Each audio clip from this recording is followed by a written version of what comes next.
RFI, France 24, présente... Hello la famille, bienvenue dans Légendes urbaines, l'émission faite par nous pour tous de RFI et France 24. Si je devais décrire en une citation notre invité du jour, je dirais « Le meilleur des cas de la sincérité, c'est quand notre impulsion se manifeste sous forme de spontanéité. » Oui, le naturel et la spontanéité, deux adjectifs qui me viennent à l'esprit lorsque j'observe le travail de notre hôte. Personnage atypique, tout droit venu du dorénavant légendaire bâtiment 7, à Évry, en banlieue parisienne et originaire de la Martinique. C'est à l'âge de 12 ans qu'il écrit ses premières rimes. Et à cette époque, il rappait déjà une dure réalité. Car lui et ses potes de son quartier sont considérés comme les méchants, encore et toujours. Mais charismatique, très vite il se fait repérer par le non moins légendaire producteur Dawala qui le signe sur le label Watibé. Il n'avait que 17 ans à l'époque. Si vous ne mettez pas le son lors du visionnage de ses clips, il est aisé de le penser américain, jamaïcain ou british. En effet, trop de flow et d'attitude chez ce gars. Toujours le torse bombé. Avec. Laisse de billets de la fouille. Cela n'empêche pas à ce roi de l'ego trip d'avoir conscience que le fond importe aussi. Mais comment ne pas vivre dans le paraître quand tu sais qu'il faut avoir pour être. Résultat des courses, en plus de l'expérience acquise, il cumule depuis 2018... Accrochez-vous. Si t'es pas prêt, mets-toi sur le côté. Ouais, faut être prêt là. Plus de 87 millions de streams de ses titres, plus de 100 millions de vues de ses clips sur YouTube et des concerts prestigieux comme les Eurokéennes de Belfort, les Solidays en passant par des dates au Canada, en Suisse, au Luxembourg et en Belgique. Et malgré ce magnifique palmarès, je l'entends déjà dire... Encore un peu. C'est rien ça, c'est rien, attends un peu. Ouais, au début de la mission, preuve en est, il est de retour avec un nouveau single, le 6, extrait de son album qui sortira début 2023. Messieurs, dames, juste pour vous. Ouais, Codès dans Légendes urbaines, écoute ça.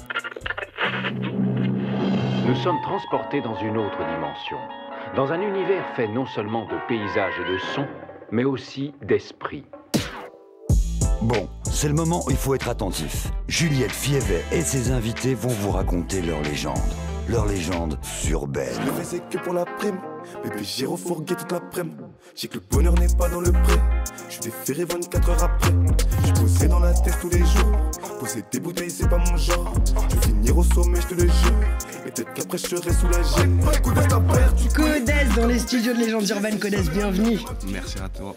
T'as la forme? Toujours. Ça va? Toujours. Bon, tu connais l'émission un peu? À mort. Bon, c'est cool, ça fait vraiment plaisir. Bien regardé même. Yes, t'as sciencé dessus. À mort. Nous aussi, on a sciencé sur toi et pour le coup, tu sais qu'on a un rituel, on commence toujours par le début. Voilà, on parlait vraiment de ton enfance, de là d'où tu viens. Tu es né en Martinique, tu as déménagé à l'âge de 3 ans dans le 91 à Évry, en banlieue parisienne, avec ta maman et ta grande sœur. Ta maman qui t'a élevé, qui vous a élevé, qui est partie il n'y a pas longtemps, paix à son âme. Tu as posté il y a quelques jours justement un hommage à elle. C'était une guerrière, c'était une prof de danse. Vous étiez très très proches visiblement. Elle était très jeune d'esprit, en même temps assez dure avec toi sur la discipline, etc. Elle t'encourageait même dans la musique. Parfois elle t'aidait sur le business. Et c'est exactement ça. En fait, moi, ma mère, elle a grandi là où j'ai grandi en vrai. Donc en vrai, elle connaît tout. Tu vois, c'est un peu comme une ancienne. C'était un peu comme une ancienne de la cité, tu vois. Même c'est une ancienne en vrai de la cité, tu vois. Elle me soutenait beaucoup dans ma musique aussi, dans tous mes projets que j'ai pu faire dans ma vie, tu vois. Et donc, c'est vrai que quand elle est partie, ça m'a fait vraiment un manque, tu vois. Vraiment, j'ai perdu ma jumelle, tu vois. C'était vraiment ma petite dame, tu vois. Genre. En plus, tu vois, nous, comment chez nous, les Antillais, tu vois, ouais. La mère, elle est vraiment derrière et tout, tu vois. En plus, nous, on n'a pas de père, tu vois. Ouais. Donc, c'est vraiment un manque, ça m'a vraiment fait un manque. Après, vraiment, comme j'ai pu le dire dans la publication, grâce à la musique aussi, à ce que je fais, à ma passion et tout, ça m'a vraiment permis de surmonter cette épreuve, tu vois. Et en même temps, c'est aussi c'est un peu comme un déclic. Je l'ai bien pris, c'est le déclencheur aussi de beaucoup de choses dans ma carrière, de ce que je prépare et tout. Tu dis que ça t'a fait grandir en fait. Ça m'a fait vraiment grandir en fait, pour le coup. Et voilà, je dirais pas que c'est une bonne chose parce que c'est jamais une bonne chose de perdre sa mère, tu vois. Mais en le prenant du bon côté, je pense que ça m'a fait atteindre une maturité que j'aurais peut-être pas atteint aussi rapidement. Du coup, voilà, maintenant, je suis, même dans ma musique et tout, même dans ma vie de tous les jours, je suis plus concentré, je suis beaucoup plus concentré. Tu vois, j'ai pu prendre un recul dans tout ça, tu vois. Tout ça m'a fait prendre un recul, en vrai, tu vois. Et avec ce recul-là, maintenant, j'avance. Tu vois. Et c'est que le début, j'espère. Et c'est que le début, j'espère aussi. Merci en tout cas, merci parce que je sais que c'est pas simple de parler de ce genre de choses. Donc, encore une fois, nos condoléances et force à toi, Merci mais je beaucoup. suis sûre que de là d'où elle est fière de toi. Il n'y a pas de doute, il n'y a pas de doute. Tu commences à rapper super tôt, en fait. On va revenir dessus. Et d'ailleurs, par la même occasion, on va même voir des images de toi. Quand t'avais, je pense, 15 ans, 14 ans, avec tes dreads. Ouais, 14. Ça t'évoque quoi quand tu vois ces images? Il y a longtemps que tu les as vues, ces images? Est-ce que tu les as revues récemment? Je les récemment? revois souvent, les gens ils me les renvoient et tout. Ouais. C'est un truc qui tourne beaucoup, ouais, c'est vrai. Mais franchement, quand je vois ça là, ça me fait penser à une époque de ma vie vraiment où je faisais n'importe quoi. Roue libre total. C'est vrai? Roue libre total. Les bagarres, n'importe quoi. Ça se voit, ma tête, tu vois pas ma petite tête de crapule là. De genre ça. spi. Mais tu pensais à quoi? Tu rêvais à quoi à cette époque-là? T'avais quoi, 14-15 ans là? À cette époque-là, j'avais quel âge? Je sais même moi, je devais avoir 14-15 ans. Ouais. Je pensais même pas que j'allais devenir rappeur ou quoi, que j'allais finir en train de parler avec toi sur un plateau télé. T'avais envie de quoi? J'avais envie, à cette époque-là. Je peux même pas dire que j'avais envie de faire des sous parce que c'est même pas ça. On voulait même pas faire d'argent, on pensait même pas à l'argent. On pensait à sortir dehors, dans la cité, et c'est tout. Ceci dit, tu te fais repérer quand même relativement tôt par Dawala, label Watibé. Tu signes en 2016, 2016, me 2017. semble-t-il. Entre-temps, tu fais des études vite fait, Ouais, je suis à l'école. maçonnerie, c'est ça? Ouais, je suis en seconde, mais vas-y, je voulais pas être maçon. Tu te doutes bien que dans mes vœux, il n'y avait pas maçonnerie. Bah ouais, après peut-être, qui sait, mais je ne sais pas. Il n'y avait vraiment pas maçonnerie. Et du coup, je sors du collège en mode avec un dossier de ouf, fouteur de merde de malade, le mec qui s'est fait virer de tous les collèges de la ville, il a fait tous les collèges. Donc mes vœux, franchement, mes 4 premiers vœux, ils sautent direct. C'était quoi les 4 premiers? Je voulais faire commerce à l'époque, commerce et vente, là où il y a Ouais. des meufs, tu vois. À cette époque-là, je voulais voir des meufs un peu, tu vois. Et je voulais faire du commerce, de la vente ou un truc pro, tu vois, gestion administration, un truc où je peux avoir une tenue pro, tu vois, venir et tout. Impossible. Il y avait pas de... Tous mes vœux, ils ont été refusés. Du coup, à la rentrée, pas de lycée. Impossible, avec ma mère, impossible de pas avoir de lycée. Impossible, ça veut dire qu'il fallait trouver vite un lycée. On m'a forcé à aller au lycée de la ville, à côté, mais en maçonnerie. Au lieu d'avoir une tenue pro, j'avais un bleu de travail. Ah, je t'imagine tellement pas en mode...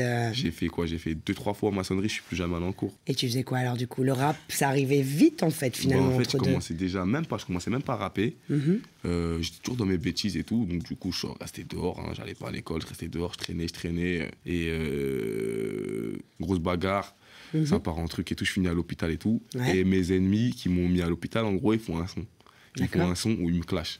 Où ils me clashent ouvertement avec mon prénom, ouvertement en gros. Et à cette époque-là, cet embrouille était un peu connu. Donc dans la ville, ça en parlait un peu. Ça avait fait un buzz sur Twitter et tout. Ouais, ils avaient fait des t-shirts et tout, je m'en souviens. Mais non. Laisse tomber. Et genre, nous, on s'est dit quoi? On s'est dit, bon, on va répondre. Comment ça, il y a un clash sur nous et tout, on répond Bah pas. ouais.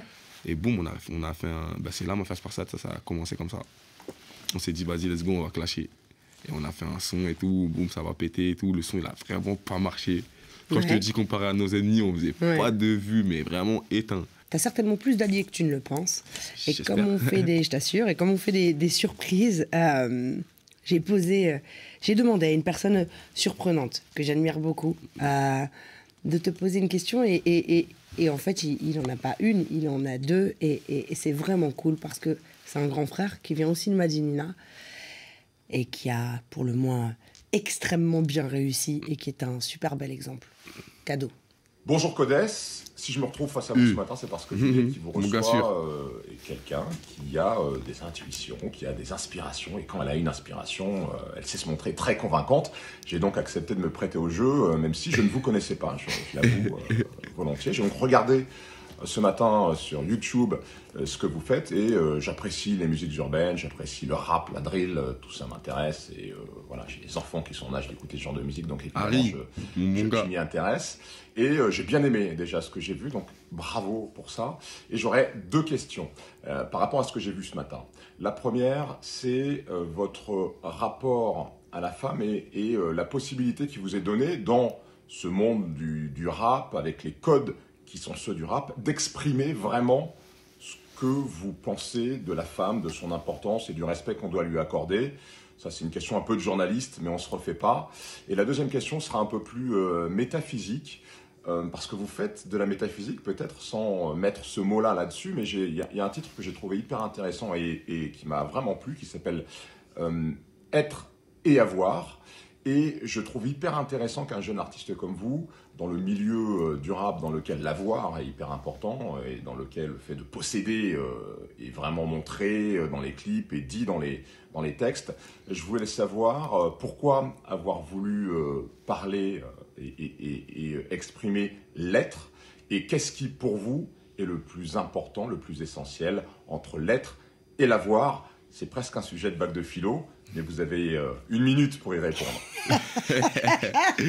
Gros sens à lui, c'est un tueur. Je l'ai regardé à la télé toute ma vie. Harry Roselmack, merci Harry, merci. Mais c'était important cette vidéo, cette question. Et c'est cool parce que Harry, grand journaliste, tu vois, il pose des questions, les carrés, clac, c'est clac, ça, clac. c'est pas des petites questions. Ouais, mais c'est beaucoup de respect à toi, vraiment merci encore Harry. Et mais voilà, c'est quelqu'un qui respecte aussi le travail des journalistes, qui est un exemple pour bon nombre d'entre nous. Qu'est-ce que tu pourrais lui répondre à Harry? La première, c'était sur donc les femmes. Et puis la seconde sur la différence entre être et avoir. Qu'est-ce qui est le plus important finalement? Moi, comme je te disais, j'ai grandi qu'avec des femmes. Ouais. Donc forcément, le respect de la femme, il est très très important chez moi, en tout cas. Et de toute façon, comme je te dis, j'ai pas le choix. Et je faisais gifler à la maison. Donc nous, on a tout fait, vaisselle, ménage, tout. Il y a pas de, hommes et femmes, c'est égal, vraiment. Et pour en revenir à la musique, je pense qu'en 2022, il y a des femmes qui écoutent de la musique, du rap, comme des hommes en vrai. Ouais. Dans la musique, en tout cas dans le milieu où on est, c'est pareil. Et après, pour faire toujours de la prévention, je dirais que il faut pas, des deux côtés, des deux côtés, il faut faire attention quand même à tout ce qui est quand même ce milieu-là, parce que c'est quand même, il y a vraiment du buzz, il y a des trucs donc, qui font que on peut vite être attiré du côté de la femme comme du côté de l'homme, donc il faut faire attention quand même. C'est un milieu mais c'est le show business en fait, d'une façon générale, donc ça peut être valable pour le cinéma, etc. Tout ce qui brille ou tout ce qui donne du pouvoir, la politique aussi, tu vois. La politique, tout ce qui, voilà, faut faire attention. Ça peut devenir dangereux pour les plus naïfs. Voilà, faut faire attention. Voilà, les jeunes filles, ne pensez pas que parce que quelqu'un est footballeur, le statut de quelqu'un ne veut pas dire que la personne est bonne au fond. Et pour les garçons, pareil, faites attention avec qui vous traînez, avec qui vous vous présentez, et voilà. Dans ton équipe, il y a aussi des femmes, en Bien plus, sûr. parce que c'est important. Moi, je sais pas que je prêche pour ma paroisse, mais c'est vrai que les gens ne se rendent pas forcément compte, parce que le rap est un univers un peu obscur pour certains, parce qu'on a des codes qui sont pas forcément toujours très clairs pour les gens qui connaissent pas en réalité, tu vois. Et je pense que c'est pour la France aussi beaucoup. Ouais. Parce qu'on a des Cardi B, on a des Nicki qui sont plus gang que des rappeurs français, tu vois. T'as des Spice de l'autre côté, des Steph London. Steph London, c'est fort, toi. Donc, Et la deuxième question, être ou avoir? Être et avoir, tu préfères être ou avoir? En fait, comme j'avais déjà expliqué, je crois, dans une interview, mais je sais pas. Peut-être. Être et avoir, ça va ensemble pour moi. Ouais. Tu ne peux pas l'avoir l'un sans l'autre. On dit souvent qu'on ne prête qu'aux riches, en réalité. Et c'est vrai que on est dans des sociétés aujourd'hui, particulièrement sur ta génération, qui a grandi avec ça, où d'un seul coup, il faut avoir des cas, il faut avoir des vues, il faut avoir des certifs, il faut briller. Avec un pote à moi, et ça devient même du... comment expliquer ça? Demain, t'as pas d'abonnés, t'es personne en vrai. Mais c'est ça. C'est en gros, t'as des points de vie maintenant, t'es dans la vie, t'as des points. En gros, c'est Black Mirror, en fait. Et plus t'as des points, et plus on te donne. Et moi, je l'ai vraiment vécu, tu vois. J'ai vraiment vécu le fait de... T'arrives avec... quand t'as de l'argent, tu payes pas. Donc, c'est vrai que par moment, on en parle. Avec mes potes, nous, on en parle, tu vois, clairement, en mode... vous vous rendez compte quand même que là, le mec, il vient de nous donner tout ça, alors que... on serait venu là, on aurait payé combien, tu vois. Et il nous aurait vraiment pas lâché, il aurait pas lâché l'affaire, qui que tu sois, tu vois. Et c'est vraiment du trafic d'influence et ça devient même, je dirais pas malsain, tu vois. Mais pour quelqu'un qui a rien, tu vois, qui n'a pas d'abonnés, mais qui est super, qui est une bonne personne, bah finalement, elle passe à côté de grave des trucs, tu vois. Alors qu'il y a des gens qui sont des mauvaises personnes, qui aujourd'hui se prétendent bonnes personnes sous un statut d'influenceur ou de ceci, cela, qui ont des mauvaises intentions et qui vivent très bien leur vie comme ça et qui sont invités, qui ont des trucs gratuits. Ils sont au max partout. Ils sont au max partout, tu vois, alors qu'il y a des gens qui mériteraient largement plus, tu vois. Tu sais qu'on est suivi par des dizaines de millions de personnes dans le monde. Quel serait le message universel que tu aurais à passer? One life, one love, et aimez vos parents. Voilà, c'est tout. Important, fondamental. Important, le plus important. C'est vrai. Et surtout, vivez votre vie et aimez, donnez de l'amour. C'est que de l'amour. C'est vrai. Je te remercie beaucoup. Je te remercie aussi beaucoup. Prochain single, 6. Début octobre. Le 6 début octobre. On se quitte avec Nuit en live. La famille, je vous donne rendez-vous la semaine prochaine, même heure, même endroit. Et évidemment, en attendant, rendez-vous sur la chaîne YouTube de Légendes Urbaines pour voir l'émission en intégralité, version longue. On s'est raconté plein de trucs avec Codas. Plein de choses très intéressantes. Vous allez connaître un peu, vous allez voir un peu. Là, franchement, magnifique témoignage. Et donc vraiment, allez cliquer, liker, commenter, que du love, on est bien d'accord. Et puis comme d'habitude, je vous dis paix, amour, lumière sur vous. One love la famille, one love Codas. One love Juliette. On est ensemble. Yeah. J'aime trop la nuit. Hey, hey. Codas la barrière. Vraiment des terres, on veut tout. Je roule en terre, je suis dans la tour. Tout bien dans les alentours. Hey, t'inquiète, ils vont t'aider. Mais quand on rappe, tout besoin qu'on t'aide. Ça va péter, je connais la méthode.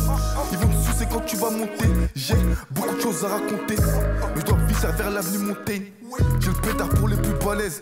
Je te fais danser comme dans la montagne. J'ai pas changé, c'est toujours moi. Je pense qu'à l'argent toute la journée. J'avais vu qu'ils étaient sournois, mais j'ai capté quand les vestes se sont